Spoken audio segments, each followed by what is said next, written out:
Hello viewers, আসসালামু আলাইকুম। Easy study Tuhin চ্যানেলের পক্ষ থেকে আপনাদের সবাইকে আরও একটি নতুন ক্লাসে স্বাগতম। আজকের ক্লাসে আমরা আলোচনা করব আপনাদের নবম শ্রেণীর আপনাদের গণিত বইয়ের, এটা হচ্ছে 52 পৃষ্ঠার আপনাদের একক কাজ, অর্থাৎ এখানে যে ক এবং খ দুইটা অঙ্ক আছে, এই দুইটা অঙ্ক আমরা খুব সহজভাবে অল্প সময়ের মধ্যে সমাধান করে ফেলবো, যাতে করে এই অঙ্ক দুইটাতে আপনাদের আর কোনো সমস্যা হবে না। আমি এখানে ক নাম্বারটা লিখছি, দেন হচ্ছে খ নাম্বারটাও লিখবো।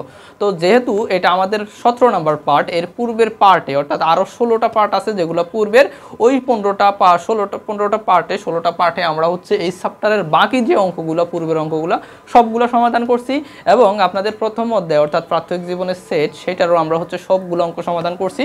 তো আপনারা আপনাদের চ্যাপ্টার বা বইয়ের প্রত্যেকটা অঙ্ক পেতে আমাদের চ্যানেলে ঢুকে যাবেন। চ্যানেলে ঢুকে সেখানে যে প্লেলিস্ট আছে, ভিডিওর পাশের অপশন প্লেলিস্টে গিয়ে দেখবেন যে কোন চ্যাপ্টারের অঙ্ক আপনার প্রয়োজন, সেই চ্যাপ্টারে চলে যাবেন।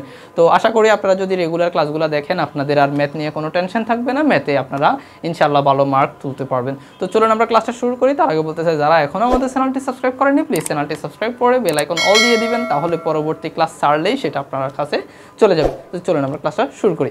তো এখানে আমাদের বললো যে গুণোত্তর দ্বারা নির্ণয় করো। তো বলতেছে এর আগে আমরা সমান্তর দ্বারা করছি, তো এটা হচ্ছে আমাদের ফার্স্ট গুণোত্তর দ্বারার।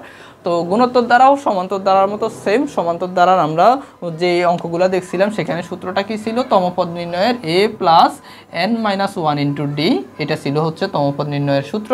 আর গুণোত্তর দ্বারা শুধু হচ্ছে সূত্রটা a r to the power n-1। সেক্ষেত্রে সমান্তর দ্বারায় যততম পদ যদি 4তম পদ হইতো, মানে 4 নম্বরের যে পদ, মনে করেন এই একটা দ্বারা 2, 4, 6, 8, কেমন, এটা হচ্ছে সমান্তর দ্বারা। আর 2, তারপর হচ্ছে 4, তারপর 4 দুগুণে 8, তারপর 8 দুগুণে 16, কেমন, এটা হচ্ছে একটা গুণোত্তর দ্বারা। বুঝতে পারছেন? তো সমান্তর আর গুণোত্তর দ্বারা চিনবেন কেমন, এর আগের পাটাও বলছি, জাস্ট আমি আরেকবার দেখা দিচ্ছি। যদি কোনো একটা পদ এবং তার পূর্বের পদের বিয়োগফল যদি বারবার সমান আসে, যেমন এটার হচ্ছে একটা পদ 4, তার পূর্বের পদ কত 2, এর আগের পদ বিয়োগ করলাম সমান সমান 2। আবার একটা পদ 6, তার আগের পদ বিয়োগ করি, একটা পদ 6 থেকে তার আগের পদ 4 বিয়োগ করি, তাও 2। এর একটা পদ 8, এর আগের পদ হচ্ছে কত 6, তাইলে 8 থেকে তার আগের পদ বিয়োগ করলাম, তাও 2। বারবার পার্থক্যটা কত আসতেছে, 2 আসতেছে, তার মানে এটা হচ্ছে একটা সমান্তর দ্বারা। বুঝতে পারছেন? তো এখন আমরা দেখবো যে গুণোত্তর দ্বারাটা কীভাবে সেম হয়। তো গুণোত্তর দ্বারা হচ্ছে কি, কোনো একটা দ্বারা কোনো একটা পদ এবং তার পূর্বের পদের ভাগফল, কেমন, অন্তর, এর আগে ছিল অন্তর আর এখন হচ্ছে অনুপাত। অনুপাত মানে ভাগ আর অন্তর মানে বিয়োগ। তো যেমন একটা পদ হচ্ছে 4, তো 4, তার আগের পদ হচ্ছে কত 2, তো 4 দিয়ে 2কে যদি আমরা ভাগ করি তাহলে কত হয় 2। আবার কোনো একটা পদ এবং তার আগের পদকে ভাগ করব, কেমন, কোনো একটা পদ তার আগের পদ দিয়ে ভাগ করব, কেমন, সমান সমান, তাও 2। কোনো একটা পদ তার আগের পদ দিয়ে ভাগ করব, কোনো একটা পদ 16, তার আগের পদ হচ্ছে কত 8, তাও 2। তার মানে প্রতিবার ভাগফল কত করে আসতেছে, 2 করে আসতেছে। অর্থাৎ আমরা বুঝে গেলাম সমান্তর দ্বারা কোনগুলো, যেগুলো হচ্ছে বারবার বিয়োগফলটা সমান হয় সেগুলো সমান্তর, আর যেগুলো হচ্ছে বারবার ভাগফল অর্থাৎ অনুপাতটা সমান আসে সেটা হচ্ছে গুণোত্তর দ্বারা। এখন এই গুণোত্তর দ্বারা এখানে কিন্তু বলাই আছে গুণোত্তর দ্বারা নির্ণয় করো। এখন এই যে এই মনে করেন এই গুণোত্তর দ্বারাটা, এটার প্রথম পদকে বলা হয় a, দ্বিতীয় পদকে বলা হয় a2, তৃতীয় পদকে বলা হয় a3, চতুর্থ পদকে বলা হয় a4, এভাবে যত নাম্বার পদ মনে করেন n নাম্বার পদ, এটাকে বলা হয় an। আবার এটা একটা সমান্তর দ্বারা, কেমন, এটা একটা সমান্তর দ্বারা। প্রথম পদকে বলা হয় a, দ্বিতীয় পদকে বলা হয় a2, তৃতীয় পদকে a3, চতুর্থ পদকে হচ্ছে a4, লাস্টের যে n নাম্বার মনে করে একটা পদ আছে সেটাকে বলা হয় a to the power an, কি an বলা হয়, কেমন, মানে সেম, জাস্ট হচ্ছে যেটা যেটা বলে। এখন এই যে সমান্তর দ্বারা যেটা আমরা লিখলাম 2, 4, 6, এই সমান্তর দ্বারার যে বিয়োগফলটা পাইলাম, যে কোনো একটা পদ থেকে তার আগের পদ বিয়োগ করলে সেটাকে ডি দ্বারা প্রকাশ করে। কি দ্বারা প্রকাশ করে? ডি, সেটার নাম হচ্ছে কি ডি। আর এই যে ভাগফল যেটা আসে বারবার সমান আসে, এটাকে বলা হয় গুণোত্তর দ্বারার ক্ষেত্রে কি সাধারণ অনুপাত। ওটা হচ্ছে সাধারণ অন্তর, এটা আমরা আগেই জানি, আর এটাকে বলা হয় কি সাধারণ অনুপাত। এটা আপনারা জানেন, সাধারণ অনুপাত, এই যে এখানে লেখা এই যে আর হচ্ছে সাধারণ কি অনুপাত। তো এই সাধারণ অনুপাতকে হচ্ছে কি দিয়ে প্রকাশ করে, আর দিয়ে। অর্থাৎ কোনো একটা পদকে তার আগের পদ দিয়ে যে ভাগ করলে যেটা আসবে সেটা হচ্ছে আর। তাহলে আমাদের মোট হিসাব শেষ, আমরা মোটামুটি বুঝে গেছি। এখন আমাদের কি করতে হবে, এখন আমরা হচ্ছে অঙ্ক করে বলবো। তাহলে আমরা বুঝে গেছি আমাদের সমান্তর দ্বারায় তম পদ, মানে যে কোনো একটা সিরিয়ালের পদ বের করতে সূত্র কি, সূত্র হচ্ছে আমরা জানি a plus n-1 into D. ঠিক সেম ভাবে আপনার গুণোত্তর দ্বারার তম পদ নির্ণয়ের সূত্র হচ্ছে কি a r to the power n-1। এক্ষেত্রে হচ্ছে n এর মান যত তত বসাবেন, এক্ষেত্রে হচ্ছে n এর মান যত তত বসাবেন। n এর মান যদি 4 নম্বর পদ হয় n এর মান 4, যদি এখানে যেরকম 5 নম্বর পদ হলে n এর মান 5, এখানে 5 নম্বর পদ হলে n এর মান 5। তাহলে আমরা মোটামুটি এটা বুঝে গেছি, আমাদের আর এটাতে কোনো সমস্যা নেই। তো দেখুন আমরা এখন হচ্ছে 1 নম্বর সমাধান করব। তো 1 নম্বরে আমাদের a দেওয়া আছে আর r দেওয়া আছে, তার মানে আমাদের প্রথম পদ এবং সাধারণ অনুপাত দেওয়া আছে। তো আমরা লিখি 1 নম্বর, এখানে লিখি এটা 1 নম্বর। আমরা প্রথমে লিখি এখানে প্রথম পদ, তার মানে প্রথম পদ লিখি, প্রথম পদকে a দ্বারা প্রকাশ করা হয়, a ইকুয়াল হচ্ছে 4। আর কি দেওয়া আছে? সাধারণ অনুপাত। তো আমরা সাধারণ অনুপাত লিখি, সাধারণ অনুপাতকে কি দ্বারা প্রকাশ করা হয়? সেটা হচ্ছে r দ্বারা, r ইকুয়াল হচ্ছে আমাদের 10। ওকে, তাহলে এই দুইটা জিনিস জেনে গেছি। তাহলে আমরা এখন হচ্ছে যে n তম পদ নির্ণয়ের সূত্রটা জানি, সেই সূত্র দিয়ে জাস্ট হচ্ছে যত নাম্বার পদ প্রয়োজন তত নাম্বার পদ বের করে ফেলবো। যেমন আমাদের প্রথম পদ দেওয়া আছে আর কোনো পদ দেওয়া নেই, তাহলে আমরা দ্বিতীয় পদ বের করব, তৃতীয় পদ বের করব, চতুর্থ পদ বের করবো, এভাবে আমরা পদগুলা বের করব, তাহলে দ্বারাটা তৈরি হয়ে যাবে। কেমন? তো আমরা লিখি, আমরা জানি সূত্রটা, যেহেতু আমরা জানি, সো আমরা সূত্রটা আগে ইউজ করি। তো আমরা লিখি এখানে আমরা জানি n তম পদ ইকুয়াল হচ্ছে কি ar⁻n-1। তো এটা যেহেতু আমরা সূত্রটা জানি, তাহলে আমাদের প্রথম পদ দেওয়া আছে, জাস্ট হচ্ছে আমরা দ্বিতীয় পদটা বের করবো। কেমন? রাইট। তো আমরা লিখি দ্বিতীয় বা 2তম পদ ইকুয়াল হচ্ছে ar⁻n এর জায়গায় এখন 2 হবে, জাস্ট হচ্ছে, আর বাকি যেভাবে আছে সেভাবে, -1 ছিল, -1 বসালাম, ar2-1। ওকে, ফাইন। তো এখানে আমি এ পাশে করি, কেমন? আপনারা সমান সমান দিয়ে নিচেও লিখতে পারেন, আমি পাশে লিখি। তো অথবা আমি নিচে লিখলি, ওকে, সমস্যা নেই। তো আমাদের এ হচ্ছে কত? এ হচ্ছে আমাদের 4, সো এর জায়গায় 4 লিখলাম। আর হচ্ছে কত? আর হচ্ছে 10, সো আর এর জায়গায় 10 লিখলাম। পাওয়ার, আর এর উপর পাওয়ার কিন্তু 2-1, সো 10 এর উপর পাওয়ার চলে যাবে, তাহলে 2 এর থেকে 1 মাইনাস গেলে আর থাকে 1 দেওয়া আর না দেওয়া সেম। আপনি ক্যালকুলেটরে 10⁻1 দিবেন, 10ই আসবে। কেমন? তার মানে 4 × 10। কেমন? এটা না দিলেও হয়, আমি দিলাম না, মনে করেন। কেমন? তো 4.40, তার মানে আমাদের দ্বিতীয় পদ হচ্ছে কত?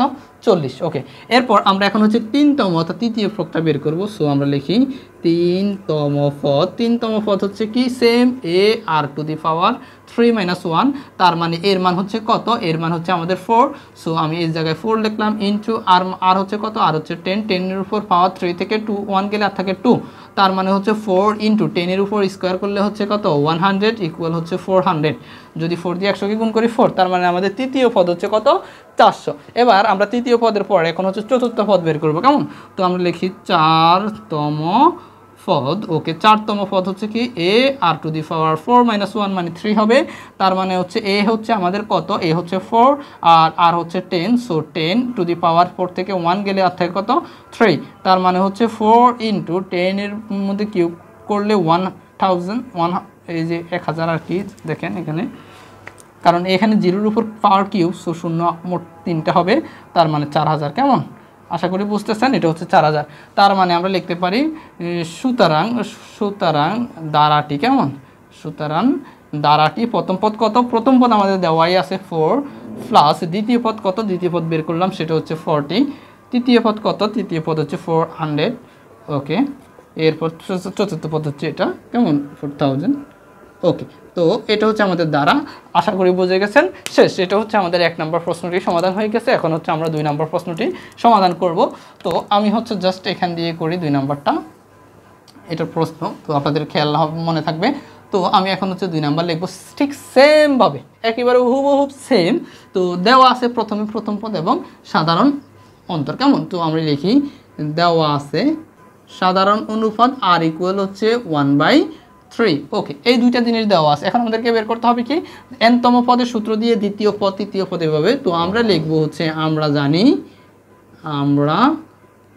জানি n-তম পদের সূত্র কি? ar⁻n-1। এটা হচ্ছে আমরা জানি n-তম পদ নির্ণয়ের সূত্র।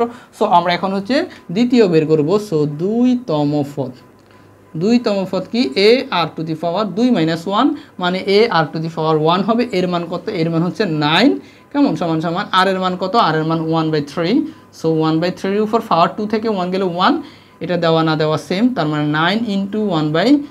তো এই এখন দেখুন, এই যে 9 উপরে একের সাথে গুণ হয়ে যাবে। অনেকে এটা বুঝে না যে ভাইয়া 9 কীভাবে একের সাথে গুণ হয়ে যায়। এখন দেখেন এই 9 কিন্তু একটা সংখ্যা, আমি যদি জাস্ট আপনাদেরকে এখানে দেখাই, 9 একটা সংখ্যা আর এখানে হচ্ছে 1/3। ওকে, তো এই যে 9, 9-এর নিচে কিছু নাই, মনে রাখবেন কোনো একটা সংখ্যার নিচে কিছু নাই মানে সেটার নিচে 1 আছে, তার মানে এই 9-এর নিচে কি আছে, 1 আছে। ওকে, তো এটা দিলেও সমস্যা নেই। তো এই একটা ভগ্নাংশ এবং এই একটা ভগ্নাংশ, দুইটা ভগ্নাংশ কি করা হচ্ছে, এখানে গুণ করা হচ্ছে। ডট মানে কি, গুণ। তো যখন দুইটা ভগ্নাংশ আপনি গুণ করবেন তখন কিন্তু নিচে নিচে গুণ হবে, উপরে উপরে গুণ হবে। তার মানে হচ্ছে এই নিচে 1 আর 3 গুণ করলে 3, 9 আর 1 গুণ করলে 9, ঠিক আছে। তাইলে এরপর হচ্ছে 9কে 3 দিয়ে ভাগ করলে কত, 3 3 9 অর্থাৎ 3 হবে। তার মানে আমরা বুঝতে পারি এই 9টা একসাথে লিখে দিই, 1-এর সাথে গুণ হলে 9কে 9 আর নিচে হচ্ছে 3, তার মানে হচ্ছে 3। আশা করি বুঝে গেছেন। এটা হচ্ছে আমাদের কত পদ, এটা হচ্ছে আমাদের দ্বিতীয় পদ। এখন এই দ্বিতীয় পদের পর আমরা এখন হচ্ছে তৃতীয় পদটা বের করবো। কেমন, আমি এটা মুছে ফেললাম। ওকে, তো আপনারা লিখে নেবেন এগুলা। তারপর আমরা লিখি হচ্ছে 3তম পদ। ওকে, যে 3তম পদ। তো 3তম পদ হচ্ছে কি, a r টু দি পাওয়ার 3 - 1। তো আমি লিখি এখানে a r টু দি পাওয়ার 3 - 1 সমান সমান এর মান আমাদের কত, 9, আর r এর মান তো হচ্ছে 1/3, 3 থেকে 1 গেলে কত থাকে, 2। তাহলে এই 9-এর 9 লিখে দিলাম, এখানে 1/3-এর উপর হোল স্কোয়ার, তার মানে 1-এর উপরও স্কোয়ার আছে, 3-এর উপরও স্কোয়ার আছে। সো 1-এর উপর স্কোয়ার করলে 1 আর 3-এর উপর স্কোয়ার করলে 9। তাহলে এই 9টা হচ্ছে ঠিক সেমভাবে আগের মতো 1-এর সাথে গুণ হয়ে যাবে, তাহলে 9 আর নিচের যে 9টা আছে 9। তাহলে এই 9কে 9 আর নিচের 9 9, তার মানে 9কে 9 দিয়ে ভাগ করলে কত হবে, 1 হবে। দেখা যাচ্ছে কিনা নিচে? ওকে, ঠিক আছে। তার মানে আমাদের তৃতীয় পদ হচ্ছে আমাদের কত, 1। এবার আমি হচ্ছে জাস্ট হচ্ছে চতুর্থ পদটা বের করি। এখানে করি যে 4তম পদ কি, a r টু দি পাওয়ার 4 - 1 আমি এখানে লিখি। তার মানে এর মান আমাদের কত, এর মান হচ্ছে আমাদের কত, এর মান হচ্ছে 9, আর এর মান তো হচ্ছে 1/3 টু দি পাওয়ার 4 থেকে 1 গেলে আর থাকে 3, তার মানে হচ্ছে 9-এর 9। এই 1-রে কিউব করলেও 1, কেমন, 1কে কিউব করলে কি হয়, 1ই হয়। তার মানে উপরে 1-এর 1 আর 3কে কিউব করলে 3 3 3 9 27 অর্থাৎ 27।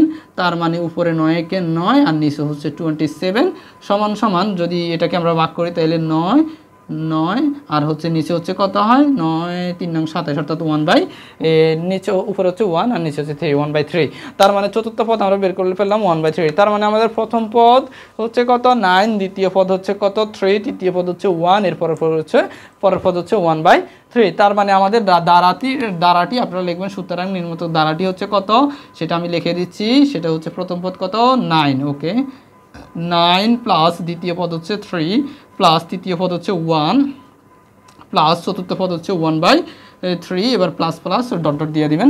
তার মানে আমাদের এই 2 নং অঙ্ক শেষ। এবার হচ্ছে আমরা জাস্ট হচ্ছে 3 নাম্বারটা লিখবো। তো আমরা এটা একটু মুছে ফেলি আপনারা খাতায় রেখে নিতে পারেন। তো দেখুন আমরা এখন হচ্ছে 3 নাম্বার প্রশ্নটি আলোচনা করব। তো 3 নাম্বার প্রশ্ন সেমভাবে এখানে প্রথম পদ, তো আমরা লিখি হচ্ছে এখানে প্রথম পদ a ইকুয়াল কত, a ইকুয়াল হচ্ছে 1/√2। তারপর হচ্ছে সাধারণ অনুপাত দেওয়া আছে, সো লিখি সাধারণ অনুপাত। ওকে, সাধারণ অনুপাত আমাদের কত, r ইকুয়াল হচ্ছে -√2।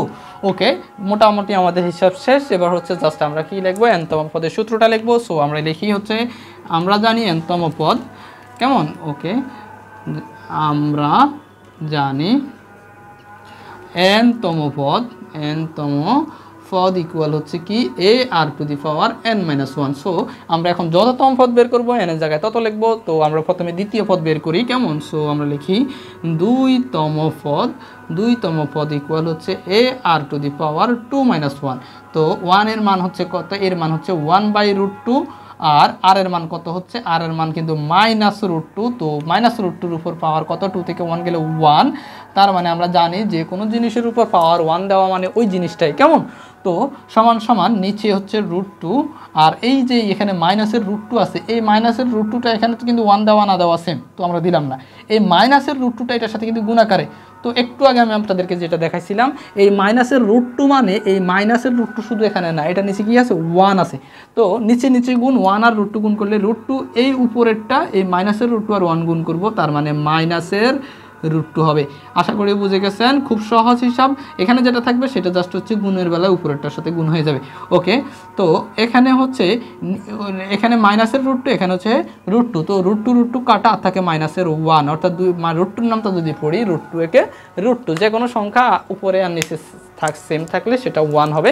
তো √2 কাটা 1 থাকে আর মাইনাসের মাইনাস, কেমন? অর্থাৎ আমাদের দ্বিতীয় পদ হচ্ছে -1। এবার হচ্ছে আমরা তৃতীয় পদ বের করব, কেমন? এখানে করি। তো 3তম পদ, এটা 3তম পদ হচ্ছে কি ar⁻³ - 1, তার মানে হচ্ছে এর মান কত?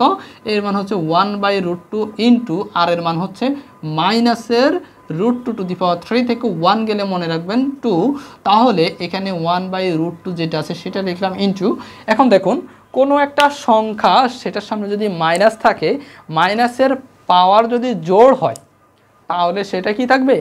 প্লাস হয়ে যাবে। কোনো একটা সংখ্যার সামনে মাইনাস থাকলে মাইনাসের পাওয়ারটা যদি জোড় হয় তাহলে সেটা প্লাস হয়ে যাবে, আর পাওয়ারটা যদি বেজোড় হয় মাইনাসটা থেকে যাবে। তাহলে এই মাইনাসটার উপর পাওয়ার কত? 2 যেহেতু জোড় তার মানে কি হয়ে যাবে? এই মাইনাসটা এখন প্লাস হয়ে গেছে, তার মানে এই এখন √2-র উপর স্কোয়ার করলে, √2-র উপর স্কোয়ার করলে কত হয় মনে রাখবেন। আমরা এখানে 5 স্কোয়ার মানে হচ্ছে 5 × 5, অর্থাৎ 5 কত? 5 দুইটা, 5 স্কোয়ার মানে হচ্ছে 5 × 5 মানে হচ্ছে 25, 5 5 25। অর্থাৎ যেই জিনিসের উপর স্কোয়ার মানে হচ্ছে 5 স্কোয়ার মানে হচ্ছে 5 এখানে দুইটা, আবার 5 কিউব মানে হচ্ছে 5 এখানে তিনটা, অর্থাৎ 3টা 5 গুণ করব, কেমন?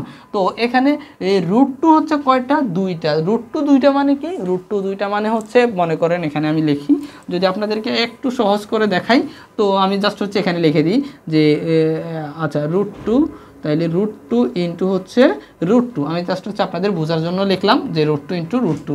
আবার মনে রাখবেন এই √2 আর √2 যখন গুণ করবেন তখন সেটা 2 হয়ে যাবে, ঠিক আছে? তো আমি 2টা লিখলাম না, আমি জাস্ট হচ্ছে √2 লিখলাম। আবার মনে রাখবেন এই যে √2 ইন্টু √2 গুণ করলে সেটা 2 হয়ে যাবে।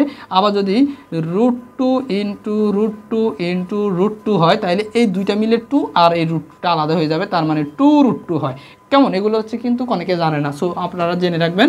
তাহলে 3টা থাকলে মানে √2 মিলে 2 আর এই √2টা আলাদা, কেমন? তাহলে এই √2 আর এই √2, তাইলে এই পুরোটা উপরেরটা 1-এর সাথে গুণ হয়ে যাবে, সেটা তাইলে উপরে লিখে দিই যে হচ্ছে √2 ইন্টু √2 আর নিচে হচ্ছে √2, তার মানে √2 কাটা আর থাকে হচ্ছে √2, নিচে 1 এর ভ্যালু নাই, কেমন? তাহলে আমরা মাইনাসটা কীভাবে বাদ হয়েছে? কারণ স্কোয়ার, মাইনাসের উপর স্কোয়ার করলে সেটা প্লাস হয়ে যায়, কেমন? ওকে, তাহলে আমাদের তৃতীয় পদ শেষ। এবার হচ্ছে আমরা হচ্ছে চতুর্থ পদটা লিখব। তো আমি হচ্ছে ছোট করে এখানে লিখি 4তম পদ। 4তম পদ হচ্ছে কি ar⁴ - 1, তার মানে হচ্ছে 3। তাহলে আমাদের এর মান কত? এর মান হচ্ছে 1/√2 ইন্টু আর এর মান কত? আর এর মান হচ্ছে -√2, এটার উপর পাওয়ার, তাহলে 4 থেকে 1 গেলে 3 থাকে। তাহলে এখানে হচ্ছে 1/√2 আর এখানে হচ্ছে -√2³। একটু আগে যেটা দেখালাম, তাইলে √2 এখানে কয়টা? 3টা। তাইলে 3টা √2 মানে কত হয়? 2√2, কেমন? তাইলে 3টা √2 মানে যেহেতু 2√2, তো আর এখানে মাইনাসটা থেকে যাবে, কারণ মাইনাসের উপর পাওয়ার কিউব মানে হচ্ছে বেজোড় সংখ্যা, তাইলে মাইনাসটা থেকে যাবে। তাহলে এখানে হবে হচ্ছে -√2 কয়টা? 3টা। তাইলে √2 3টা মিলে কত হয়? 2√2 হয়। তো আমি লিখে দিই 2√2। আপনারা ইচ্ছা করলে এই জায়গায় 3টা √2 গুণ আকারে লিখে দিতে পারেন, √2 ইন্টু √2, কেমন? তো এটা এখন উপরে চলে যাবে 1-এর সাথে, কেমন? তো আমি এখানে লিখি সমান সমান দিয়ে, নিচে হচ্ছে √2 আর উপরে হচ্ছে কি -2√2। তাহলে √2 কাটা সমান সমান কি থাকে? শুধু 2 থাকে, কেমন? সরি, -2 থাকে। ওকে, সমান সমান -2। আশা করি বুঝে গেছেন। তার মানে আমাদের দ্বারাটি কত হয়? তো আমরা লিখি, সুতরাং এখানে লিখি, সুতরাং দ্বারাটি হচ্ছে কত? প্রথম পদ কত? প্রথম পদ দেওয়াই আছে 1/√2 প্লাস দ্বিতীয় পদ আমাদের কত? দ্বিতীয় পদ হচ্ছে -1, সো এই প্লাসটা এখন মাইনাস হয়ে যাবে, প্লাসে মাইনাসে মাইনাস, তার মানে -1 আবার প্লাস তৃতীয় পদ আমাদের কত? তৃতীয় পদ শুধু √2, সো শুধু √2। চতুর্থ পদ আমাদের কত? চতুর্থ পদ আমার -2, সো মাইনাস আর প্লাস মিলে মাইনাস হয়ে যাবে, সো আমরা লিখি -2 প্লাস ডট ডট, কেমন? আশা করি বুঝে গেছেন। এটা হচ্ছে আমাদের 3 নাম্বার যে দ্বারাটা, সেটা গুণোত্তর দ্বারাটা। তো এরপরের যে আমরা 2 নং খ নাম্বার প্রশ্ন আছে সেটা এখন করে ফেলবো খুব ইজিলি, কেমন? আপনারা এটা লিখে নিতে পারেন। তো দেখুন অপুর যে অঙ্কটা খ নাম্বারটা, এখানে কি লেখা আছে? এখানে লেখা আছে অপু 12তম সপ্তাহে কত টাকা ব্যাংকে রেখেছিল। অর্থাৎ অপু হচ্ছে এই যে এটা হচ্ছে আপনাদের বইয়ের এই যে এটা তো 52 পৃষ্ঠা, এর পূর্বের পৃষ্ঠার যে কাহিনীটা গুণোত্তর দ্বারা, এখানে যে লেখাটা আছে দেখেন, এখানে হচ্ছে অপুর নামে যে লেখাটা আছে সেটা আপনারা পড়ে নেবেন। এখানে লেখা আছে দেখেন, অপু যে মানে অপু হচ্ছে টাকা সঞ্চয় করে, তো তার একটি মাটির ব্যাংক আছে, সেখানে সে প্রথম সপ্তাহে 2 টাকা। তো আমি যদি আপনাদেরকে দেখাই, এখানে সে প্রথম সপ্তাহে রাখছে হচ্ছে 2 টাকা, দ্বিতীয় অর্থাৎ প্রথম সপ্তাহে 2 টাকা, দ্বিতীয় সপ্তাহে রাখছে সে হচ্ছে কত টাকা, 4 টাকা, তারপর তৃতীয় সপ্তাহে সে রাখছে হচ্ছে 8 টাকা, তারপর চতুর্থ সপ্তাহে রাখছে হচ্ছে মানে পূর্বের সপ্তাহের দ্বিগুণ অর্থাৎ 8-এর দ্বিগুণ অর্থাৎ 16 টাকা। এভাবে সে বারবার রাখতেই আছে, কেমন। তো এরপর বলছে যে সে 12 নাম্বার মানে 12 সপ্তাহে 12তম সপ্তাহে মানে প্রথম সপ্তাহ, দ্বিতীয় সপ্তাহ, তৃতীয়, চতুর্থ, এভাবে 12 সপ্তাহে সে মূলত কত টাকা রাখে, কেমন। এটাই তো বলছে যে 12 সপ্তাহে সে কত টাকা রাখে। তো এই অঙ্কে আমরা জাস্ট হচ্ছে কী করব, আমরা এটা দেখলেও বুঝে গেছি এটা কিন্তু গুণোত্তর দ্বারা, কারণ এটাকে যদি আপনি 2 দিয়ে ভাগ করেন কোনো একটা পদকে, তার আগের পদ অর্থাৎ 4কে যদি 2 দিয়ে ভাগ করেন 2, 8কে যদি 4 দিয়ে ভাগ করেন 2, তারপর 16কে যদি 8 দিয়ে ভাগ করেন তাও 2, তার মানে এটা একটা গুণোত্তর দ্বারা, এটা আমাদের আর বুঝতে অসুবিধা নাই। সো এটার আমরা হচ্ছে 12 নাম্বারতম পদ আসলে কত সেটা বের করব, তাহলে আমরা বুঝে যাব। তো আমরা এখানে লিখি যে দ্বারাটির বা এখানে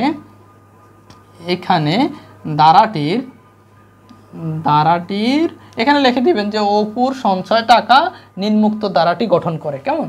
তো দ্বারাটির প্রথম পদ a ইকুয়াল হচ্ছে 2, তারপরে হচ্ছে সাধারণ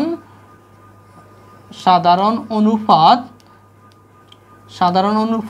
r ইকুয়াল হচ্ছে কত, 4/2 সমান হচ্ছে 2। এটা আমরা লিখে দিলাম, সাধারণ অনুপাত হচ্ছে 2।